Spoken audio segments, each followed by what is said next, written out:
वो है periodic table, और उसमें पीरियोडिक टेबल में मौजूद जो एलिमेंट्स हैं उनकी आइडेंटिफिकेशन के पीरियोडिक टेबल में एलिमेंट्स जो हैं वो उनकी पोजीशन को मालूम करना कि पीरियोडिक टेबल में कौन सा एलिमेंट किस जगह पे कैसे मौजूद है। ठीक है, पीरियोडिक टेबल कल हम लोगों ने इसका थोड़ा सा ओवरव्यू किया था। ठीक है, हम आज इसे बाकायदा तौर पे यहाँ बड़ी पिक्चर में क्लियर से ऑब्जर्व करते हैं, देखते हैं कि पीरियोडिक टेबल जो है वो हमें क्या इंफॉर्मेशन दे रहा है और इसकी जो शेप है वो इस तरह देखने में क्यों नजर आ रही है। कल भी हम लोगों ने कुछ चीजें डिस्कस की थी और मैंने आप लोगों को ये कहा था कि पीरियोडिक टेबल एक चार्ट है ना, तो मैंने वहां पे आप लोगों से एक क्वेश्चन पूछा था। मैंने कहा था कि वो जो चार्ट है वो आप लोगों के पास ऐसे सिंपल ब्लॉक्स की शक्ल में क्यों नहीं है। बस एटॉमिक नंबर के अकॉर्डिंग 1 2 3 4 5 6 ऐसे करके हम लोग 118 एलिमेंट्स जो हैं वो ऐसे करके लिख लेते, तो ठीक नहीं था। ऐसे लिखने का क्या मतलब है, ये वाला कॉलम जो है वो अलग से है, फिर दरमियान में ये है, फिर ये है, फिर ये है, फिर यहाँ पे 2 रोज अलग से बनी हुई है। तो ऐसा लिखने का मकसद, इसके पीछे कुछ रीजन था, और वो रीजन ये था कि हम लोग जब पीरियोडिक टेबल को, जब साइंटिस्ट ने पीरियोडिक टेबल को कंस्ट्रक्ट किया, बनाया, तो उस वक्त पीरियोडिक टेबल को 2 चीजों के अकॉर्डिंग बनाया गया, रोज में और कॉलम्स में, रोज में और कॉलम्स में बनाया गया। ठीक है, और इन्हीं रोज और कॉलम्स को बाद में जो रोज थी उनको पीरियड्स और जो कॉलम्स थे उन्हें ग्रुप्स का नाम दिया गया। ठीक है, अब ये पीरियोडिक टेबल में ग्रुप्स क्या हैं और पीरियड्स क्या हैं, इनको जरा समझते हैं। कौन सा एलिमेंट है ये वाला? H, और H फॉर हाइड्रोजन। ठीक है, अब हाइड्रोजन के नीचे लिथियम है, सोडियम है, पोटेशियम, रुबिडियम, सीजियम, फ्रांसियम। अब ये जो नीचे की तरफ आ रहे हैं वर्टिकल, जब भी पीरियोडिक टेबल में हम लोग वर्टिकल नीचे की तरफ आते हैं तो वो क्या कहलाता है हमारे पास? क्या कहलाता है?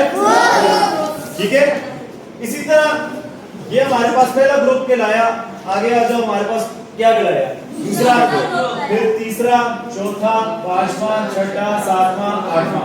ठीक है, मगर ये ऊपर एक चीज देखो तो ये लिखा हुआ है 1A 2A, फिर ये दरमियान में इनको छोड़ के 3A 4A 5 6 7 और 8, या 8 को जीरो ग्रुप बी कहते हैं, जीरो ग्रुप बी कहते हैं। उसके साथ फिर हमारे पास यहां दरमियान में देखो तो फिर 1B 2B 3 4 5 6 7 8 और ये सारे हो गए। अब यहां पे क्या हो रहा है? यहां पे 2 ब्लॉक्स बनाए हुए हैं जिसमें ब्लॉक ए एलिमेंट है और जिसमें साथ ब्लॉक बी एलिमेंट्स।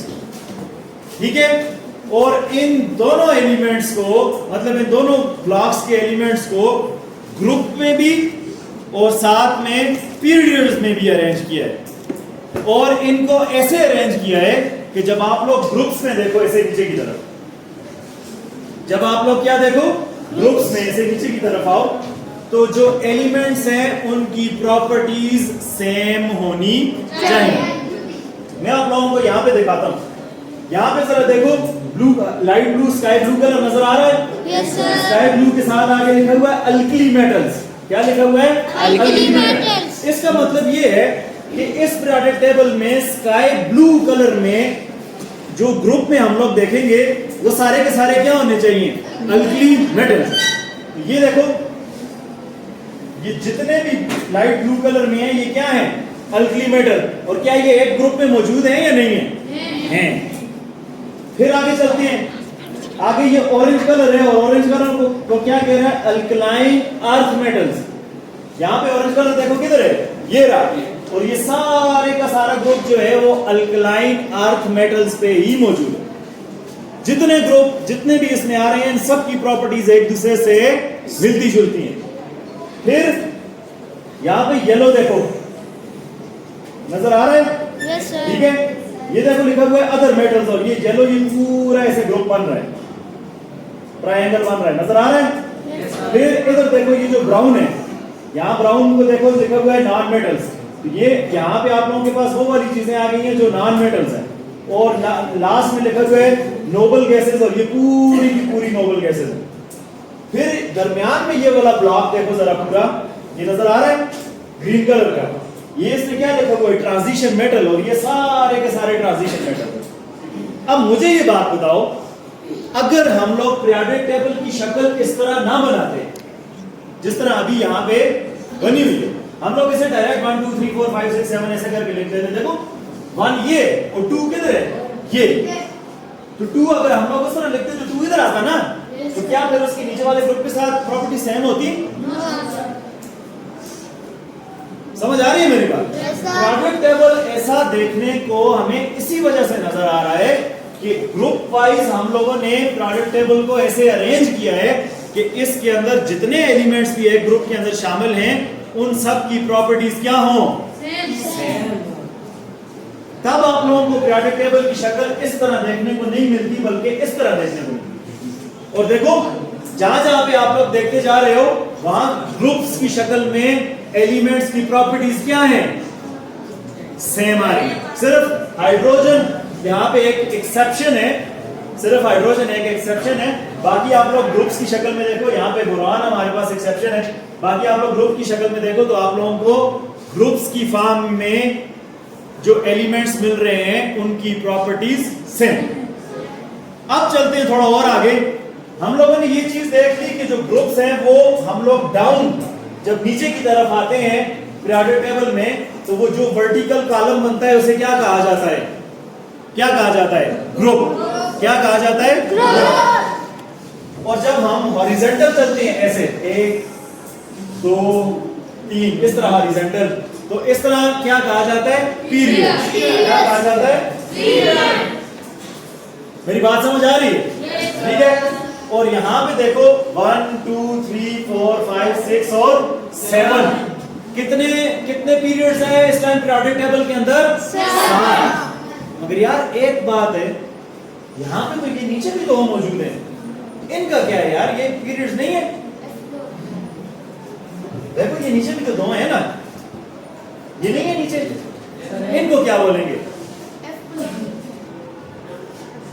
यहाँ पे देखो जरा, यहाँ पे स्टार पड़ा हुआ नजर आ रहा है, यस सर। और यहाँ पे स्टार पड़ा हुआ नजर आ रहा है, यस सर। यहाँ पे 2 स्टार बने हुए नजर आ रहे हैं, यस सर। यहाँ पे 2 स्टार बने हुए नजर आ रहे हैं, यस सर। यहाँ पे 57 से लेके जो 70 तक है, इधर से एलिमेंट्स को निकाल के यहाँ नीचे लिखा गया है। ये देखो 57 से लेके 70 तक, फिर इसी तरह 89 से लेके 102 तक, 89 से लेके 102 तक यहाँ नीचे लिखा गया है। अब रीजन क्या है, वजह क्या है इसको ऐसे नीचे लिखने का? रीजन ये है कि ये वाले जो 2 सीरीज हैं इनको बोलते हैं लैंथेनाइट एक्टिनाइट सीरीज। इनकी जो प्रॉपर्टीज हैं, जो यहाँ पे ट्रांजिशन मेटल्स मौजूद हैं उनके साथ मिलती नहीं है। ये रेडियो एक्टिव एलिमेंट्स हैं, और आप लोग जब हायर क्लासेस में जाओगे तो वहां पे जाके डिटेल से ये चीज पढ़ोगे कि रेडियो एक्टिव एलिमेंट्स क्या होते हैं। ठीक है, सिर्फ यहाँ आप लोगों के लेवल तक मैं इतना समझा देता हूँ कि ट्रांजिशन एलिमेंट के साथ इनकी प्रॉपर्टीज नहीं मिलती।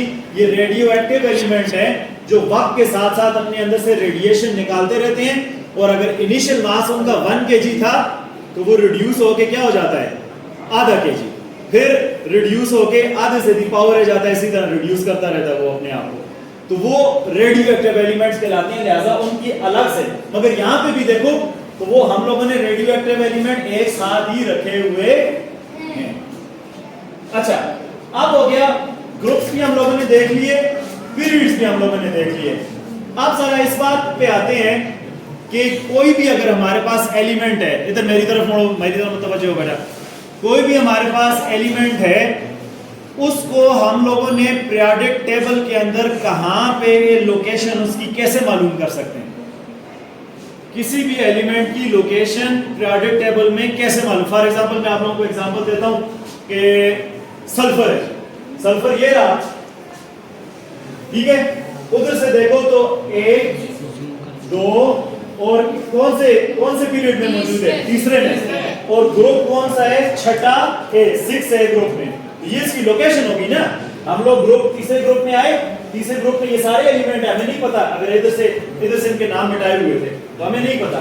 हम लोग इधर हम कह रहे हैं ये तीसरे ग्रुप में है, तीसरे पीरियड में है, मगर ग्रुप कौन सा है जैसे ही बताया 6 है तो हमें पता लग गया ये सल्फर है। मगर अगर आप लोगों के पास पीरियोडिक टेबल नहीं है, अगर आप लोगों के पास पीरियोडिक टेबल नहीं है उस वक्त सामने, और आप लोगों को सिर्फ एक एलिमेंट दिया जाता है, सिर्फ एक एलिमेंट, ठीक है, हीलियम हो सकता है, हाइड्रोजन हो सकता है, क्लोरीन हो सकती है, कोई भी, और उसका एटॉमिक नंबर आप लोगों को बताया हुआ है। क्या बताया हुआ है? Atomic number. हम लोग उस एटॉमिक नंबर को इस्तेमाल करके पीरियोडिक टेबल के अंदर उस एलिमेंट की पोजीशन बता सकते हैं कि ये कौन से ग्रुप में और कौन से पीरियड में मौजूद है। अभी आप लोग देखते जाओ, हम लोग करते हैं, कैसे करते हैं उस चीज को भी देखते हैं, ठीक है। फॉर एग्जांपल हम लोग सबसे सिंपल वाले से स्टार्ट करते हैं। किससे स्टार्ट करते हैं? सबसे सिंपल वाले। आप लोगों के बुक में पेज नंबर 59 पे लिखा हुआ है मॉडर्न पीरियोडिक टेबल की एक हेडिंग दी हुई है, ठीक है। ये जो चीजें मैं आप लोगों को बता रहा हूं ये बुक से बाहर की नहीं है, मैं उन चीजों को सिंपलीफाई करके आप लोगों को समझा रहा हूं।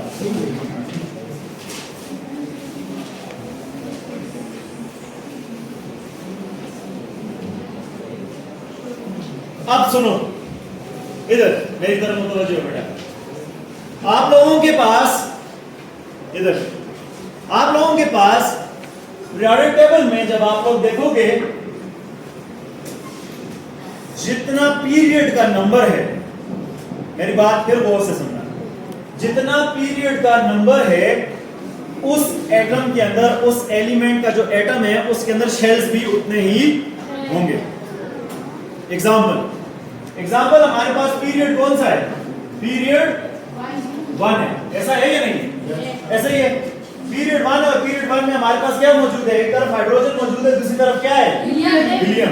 तो मैं लिख लेता हूं हाइड्रोजन और साथ में लिख लेता हूं हीलियम। लिख लिया? हाइड्रोजन का एटॉमिक नंबर कितना है बेटा? 1। और हीलियम का एटॉमिक नंबर कितना है?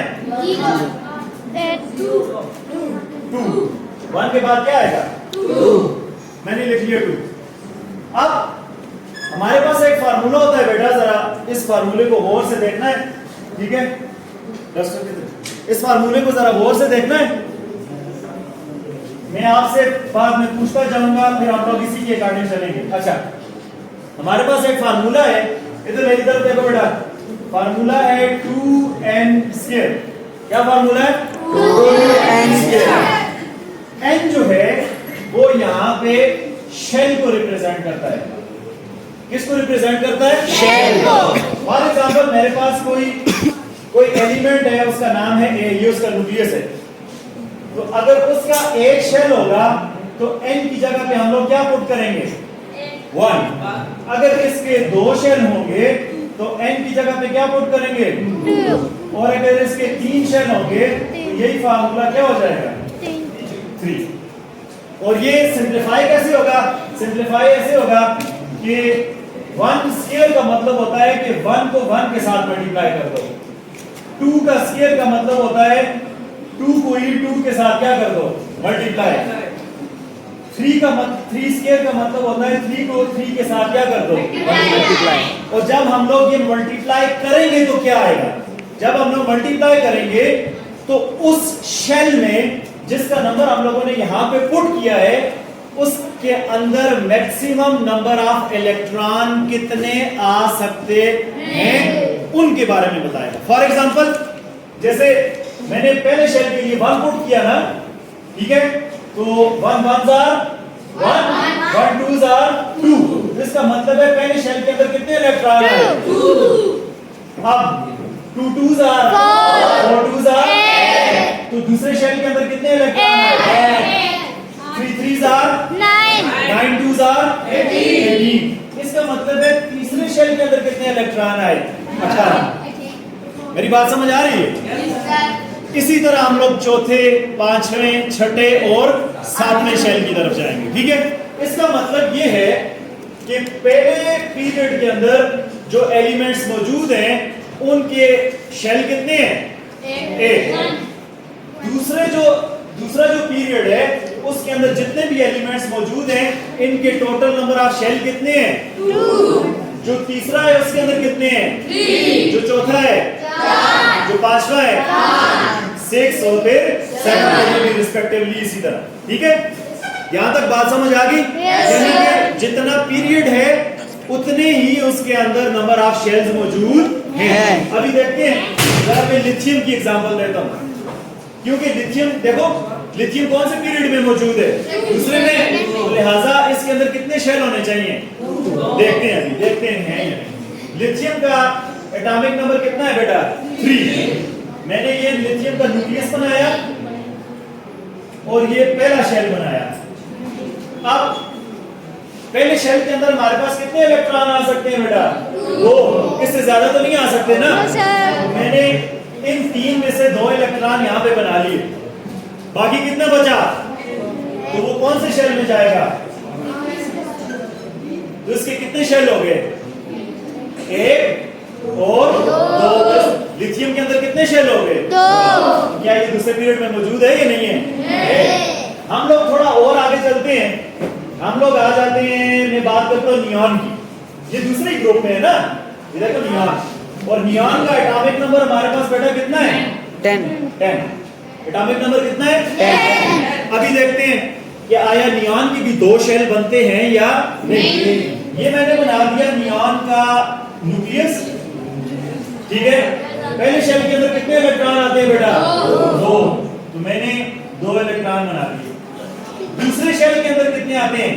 8। दूसरे शेल के अंदर कितने आते हैं? तो ये 1 2 3 4 5 6 7 और 8। बाहर वाले के अंदर कितने हो गए? 8। और अंदर वाले के अंदर कितने हो गए? 2। 8 और 2 10। क्या पूरे हो रहे हैं? नहीं। शेल कितने हैं? 2। मेरी बात समझ आ रही है? देखो हम लोगों ने पहले को नहीं देखा, हम लोगों ने इधर देखा और हम फिर किधर देखा? इधर। इसी तरह दरमियान में भी आप लोग देखोगे तो उनके भी कितने शेल आएंगे? 2। इसी तरह थर्ड पीरियड में देखो तो उसके कितने शेल आएंगे? 3। और इसी तरह करते करते अगर 7 पीरियड में देखो तो उनके कितने शेल होने चाहिए? 7। लिहाजा हमें ये बात पता चली कि पीरियोडिक टेबल में जो नंबर ऑफ पीरियड है उस पीरियड के अंदर जितने एलिमेंट्स भी इन्वॉल्व हैं उन सब के अंदर सेम शेल्स होते हैं। पहला पीरियड है तो अगर पहला है तो उनके अंदर 1 ही शेल होगा, 2 है तो 2 शेल होंगे, 3 है तो 3 4 5 6 और 7। बात समझ आ गई? yes, अब थोड़ा और आगे चलते हैं। अब यहाँ पे पीरियड्स की बात हो गई खत्म। अब हम लोग आते हैं ग्रुप्स की तरफ, और ग्रुप्स में भी जो सबसे इंपॉर्टेंट चीज है, क्योंकि हम लोग ये बात कर रहे हैं ना कि पीरियोडिक टेबल के अंदर हम लोगों ने एलिमेंट की लोकेशन को आइडेंटिफाई करना है, ऐसा ही है।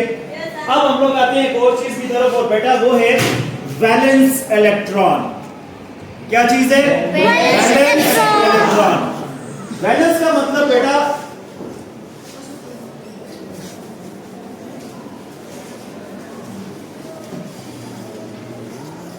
किसी भी एटम में सबसे आउटर मोस्ट जो ऑर्बिट का शेल होता है वो उसका वैलेंस शेल कहलाता है। क्या कहलाता है?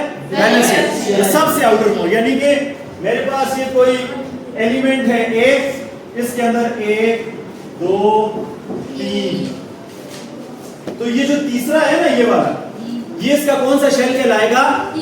Valence shell. क्या कहलाएगा? Valence shell. है तो तीसरा मगर सबसे आखिरी भी यही है ना, है तो तीसरा। देखो इसमें दूसरा भी तो है ना, मगर दूसरा वैलेंस शेल नहीं कहलाएगा, जो सबसे बाहर वाला होगा वो। और जैसे हाइड्रोजन है तो हाइड्रोजन का तो एक ही शेल है, तो इसका वैलेंस शेल कितना हुआ? पहला।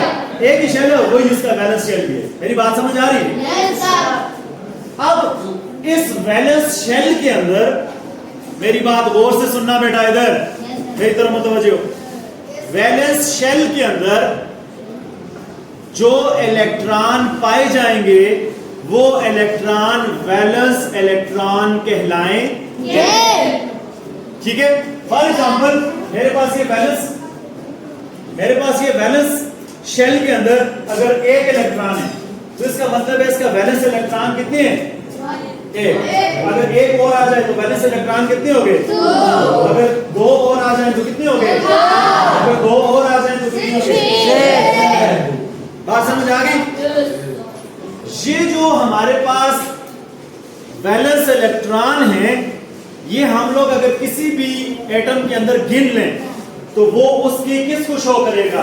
ग्रुप को। किसको शो करेगा? अभी हम लोग एक एग्जांपल लेते हैं और उसमें उस एलिमेंट में, आप लोगों को नहीं बताता कि इधर वो एलिमेंट कहां पे मौजूद है, मैं आप लोगों को नहीं बताता, मगर हम लोग उसे ढूंढेंगे कि आया, हम लोग इधर सॉल्व करेंगे और देखेंगे कि ये इतने पीरियड में और इतने ग्रुप में आता है। वो देख के फिर हम लोग इधर देखेंगे कि आया वो वाकई यहाँ पे मौजूद है या नहीं है।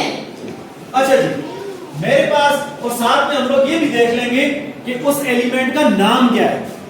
फॉर एग्जांपल, एक एटॉमिक नंबर 11 के लिए, एटॉमिक नंबर 11 के लिए, ठीक है, कोई एलिमेंट है और उस एलिमेंट का नाम अभी हमें पता नहीं। फॉर एग्जांपल, आप लोगों से कोई बाहर से कोई बंदा आता है, वो कहता है भाई मैं एलिमेंट का नाम नहीं बताता, मैं आप लोगों को उसका एटॉमिक नंबर बताता हूं और आप लोग मुझे बताओ कि वो पीरियोडिक टेबल में किधर मौजूद है। तो जाहिर सी बात है हमें पीरियड्स और ग्रुप्स के हिसाब से हमें बताना पड़ेगा ना किधर मौजूद है। तो इसी तरह बाहर से कोई बंदा आया, उसने कहा एलिमेंट है ए और उसका एटॉमिक नंबर कितना है? 11। कितना है बेटा? 11। अब हम लोग पहले देखेंगे कि इसकी शेल कितने बनते हैं और इसका जो आखिरी शेल है उसके अंदर इलेक्ट्रॉन कितने आते हैं। ठीक है जी, पहले मैं इसका न्यूक्लियस बना लेता हूं। ये आ गया मेरे पास न्यूक्लियस, ठीक है। पहला शेल मैंने बनाया, पहले शेल के अंदर कितने इलेक्ट्रॉन आते हैं बेटा? मैंने लिखा था पहले शेल के अंदर कितने इलेक्ट्रॉन आते हैं? 2। दूसरे के अंदर कितने आते हैं? 1। तीसरे के अंदर कितने आते हैं? ठीक है, ये हम लोग वैसे ही अपने रेफरेंस के लिए रखते हैं, ठीक है। तो पहले के अंदर मैंने 2 इलेक्ट्रॉन बना लिए। कितने बना लिए? ये बस खत्म होने वाला। कितने इलेक्ट्रॉन बना लिए? 11 में से 2 गए, पीछे कितने बचे? 9।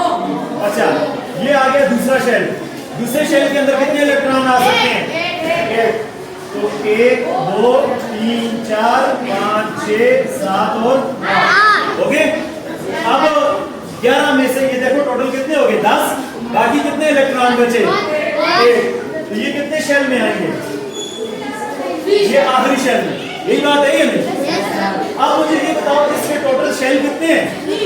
3। तो इसका मतलब है ये वाला जो एलिमेंट है ये तीसरे ग्रुप में होना चाहिए। ये आ गया मैं तीसरे ग्रुप में, वो आ गया या नहीं? अब मुझे बताओ इसके वैलेंस इलेक्ट्रॉन कितने हैं? वैलेंस इलेक्ट्रॉन कितने हैं? 1। तो ये तीसरे ग्रुप में ये तीसरा ग्रुप आ गया और इसमें ये वैलेंस इलेक्ट्रॉन कितने हैं? 1। तो इसका मतलब है ये 1A ग्रुप में मौजूद है। तो 1A ग्रुप ये रहा, यहां से ऐसे आओ और ऐसे आओ, तो ये आ गया सोडियम। और सोडियम का एटॉमिक नंबर कितना है? 11। बस ये आज हम लोगों का आइडेंटिफिकेशन थी।